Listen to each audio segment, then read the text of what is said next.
আসসালামু আলাইকুম, welcome back to my channel. আজকে আমি কলমি শাক দিয়ে খুবই মজাদার একটি ভাজি করে দেখাবো। কলমি শাক সবাই রান্না করতে পারে, কলমি শাক দিয়ে অনেকভাবে রান্না করে, কিন্তু আমি যেভাবে খুব সহজ পদ্ধতিতে কলমি শাক রান্না করব, এভাবে কলমি শাক ভাজি বা রান্না করলে যে কেউ খুব মজা করে খাবে ইনশাআল্লাহ। প্রথমে আমি কলমি শাকগুলোর মাথার অংশটা নিয়ে নিচ্ছি। আপনারা দেখতেই পাচ্ছেন কীভাবে নিয়ে নিয়েছি। নরম অংশটা নিতে হবে, শক্ত অংশটা বাদ দিতে হবে। শক্ত অংশটা নিলে কিন্তু সিদ্ধ হবে না। যে পর্যন্ত নরম থাকবে সেই অবধি নিতে হবে এবং উপরে ডাঁটাটা ফেলে দিতে হবে। আপনারা দেখতেই পাচ্ছেন আমি সামনের অংশ থেকে নরম কচি অংশটা নিয়ে নিয়েছি। এভাবে সবগুলো কলমি শাক আমি সুন্দরভাবে নিয়ে নিব। আমি এখানে 2 আঁটি কলমি শাক নিয়েছি। কলমি শাক কিন্তু রান্নার পরে একেবারেই কমে যায়। এই শক্ত অংশটা ফেলে দিতে হবে। এই শক্ত অংশটা নিলে কিন্তু সিদ্ধ হয় না এবং লাল লাল পাতাগুলো ফেলে দিতে হবে, অর্থাৎ শক্ত পাতাগুলো নেওয়া যাবে না। কলমি শাকগুলো আমার নেওয়া হয়ে গিয়েছে। এখন এগুলোকে ভালো করে ধুয়ে নিতে হবে। অবশ্যই বড় একটি পাত্রে বেশি করে পানি নিয়ে তারপরে ধুয়ে নিতে হবে, যেহেতু এই কলমি শাকগুলোতে প্রচুর পরিমাণে বালু ময়লা থাকতে পারে, পোকাও থাকতে পারে। ভালো করে বেছে তারপরে ভালো করে ধুয়ে নিতে হবে। আমি পানি পাল্টিয়ে ভালো করে কলমি শাকগুলোকে কয়েকবার ধুয়ে নিয়েছি। এখন কলমি শাকগুলোকে 1/2 ইঞ্চি করে কেটে নিতে হবে। আপনারা চাইলে এর থেকে একটু ছোট করেও কাটতে পারেন, তাতে কোনো সমস্যা নেই। আমি সবগুলো কলমি শাক এভাবে কেটে নিচ্ছি। কলমি শাকগুলো কাটা হয়ে গিয়েছে। এখন একটি কড়াইতে 2 টেবিল চামচ তেল দিয়ে দিয়েছি। এখন দিয়ে দিচ্ছি 3টি ছোট সাইজের শুকনা মরিচ। আপনারা একটু বড় সাইজের দিলে 2টো দিলেই চলবে। আমি ফ্লেভারের জন্য দিয়েছি। একটু ভেজে নিতে হবে। যখন কালারটা চেঞ্জ হয়ে যাবে তখন এর মধ্যে দিয়ে দিতে হবে পেঁয়াজ কুচি। এখানে 2টো পেঁয়াজ কুচি করে দিয়েছি। সাথে দিয়ে দিব 4 থেকে 5 কোয়া রসুন কুচি। যে কোনো ভাজি বা শাক ভাজিতে রসুনের ব্যবহার করলে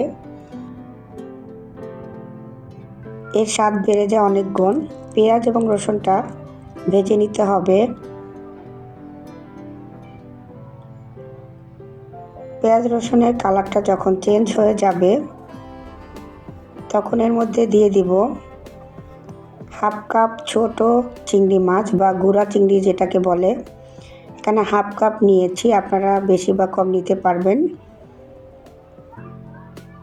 আমার যেহেতু শাকের পরিমাণ কম, তার জন্য কম পরিমাণে আমি নিয়েছি। পেঁয়াজ রসুনের সাথে চিংড়ি মাছটাও ভালো করে ভেজে নিতে হবে। এভাবে চিংড়ি মাছটা পেঁয়াজের সাথে ভেজে নিলে চিংড়ি মাছের মধ্যে খুব সুন্দর একটি কালার আসবে।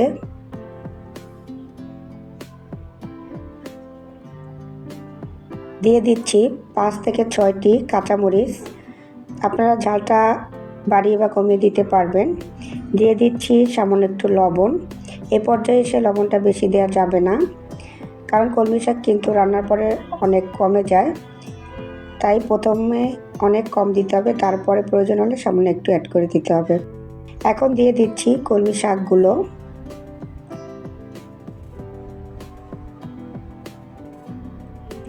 প্রথমে অনেক বেশি হয়ে যাবে কলমি শাকগুলো, কিন্তু 1 মিনিট পরে কলমি শাকগুলো কিন্তু একেবারে চুপসে যাবে, তখন আর কড়াইতে সমস্যা হবে না।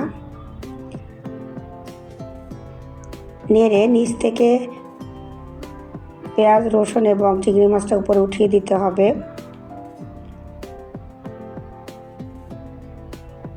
আমার শাকগুলো একেবারে কমে গিয়েছে।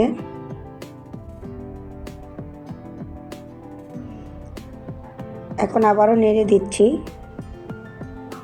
এই শাকে ঢাকনা না দিলেও চলে, কারণ কলমি শাক খুব দ্রুত সিদ্ধ হয়।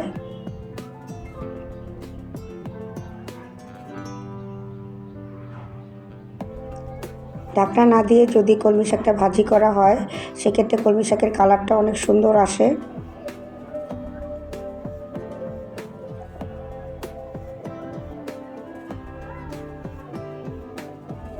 এভাবে নেড়ে নেড়ে ভেজে নিতে হবে 2 থেকে 3 মিনিট। দিয়ে দিচ্ছি হাফ কাপ ধনিয়া পাতা কুচি। ধনিয়া পাতাটা দিলে খুব সুন্দর একটি ফ্লেভার অ্যাড হয়, এতে করে এই শাকভাজিটার টেস্ট বেড়ে যাবে অনেক গুণ। তবে হাতে কাছে না থাকলে না দিলেও কোনো সমস্যা নেই।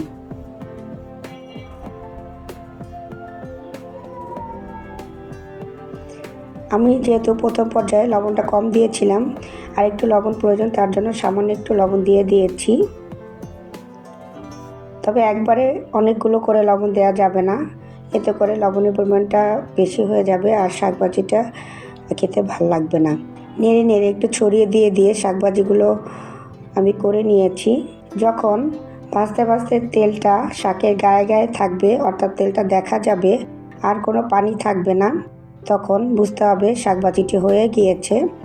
এভাবে কলমি শাক ভেজে গরম গরম ভাতের সাথে পরিবেশন করুন এবং চাইলে আমাকে জানাতে পারেন কেমন হয়েছে।